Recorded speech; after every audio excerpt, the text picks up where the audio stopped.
यांना विनंती करते की आपण लातूरचे ग्रामदैवत सिद्धेश्वर महाराज यांची प्रतिमा देऊन आदरणीय मोदीजींना सन्मानित करावं, ज्यांनी या भूमीत 1000 शिवलिंग स्थापित केले असे शैवपंथीय सिद्धेश्वर महाराज हे लातूरचं आराध्य दैवत आहेत।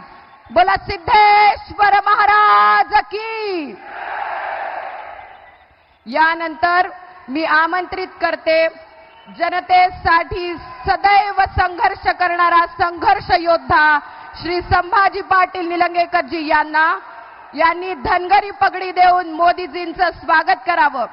ही पगडी हा पिवळा फेटा महाराष्ट्राच्या संस्कृतीचा मूलभूत अंग आहे, प्रतीक आहे। किरण पाटीलजी यांना विनंती करते घोंगडी व काठी देऊन त्यांनी मोदीजींचा सन्मान करावा। प्रत्यक्ष खंडोबा ज्यावर विराजमान होतात ती ही घोंगडी पवित्रता दर्शवते, तर ही काठी महाराष्ट्राचे आराध्य दैवत विठोबा, भैरोबा, खंडोबा यांनी धारण केलेली आहे। सकल समाजाचे हे प्रतीक देऊन आपण आदरणीय मोदीजींचं स्वागत करतोय। यासोबतच आपण मोदीजींना शिवराज्याभिषेकाची प्रतिमा भेट स्वरूप देत आहोत। ये वर्ष हम पूरे देश में 350वीं शिवराज्याभिषेक दिवस की सालगिरह मना रहे हैं।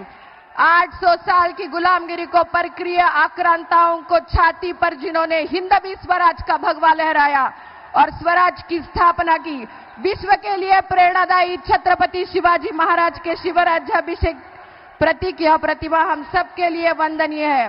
छत्रपति शिवाजी महाराज की। यानंतर मी महाराष्ट्राचे मुख्यमंत्री माननीय नामदार एकनाथ शिंदेजी यांना विनंती करते की त्यांनी या भव्य सभेस संबोधित करावं।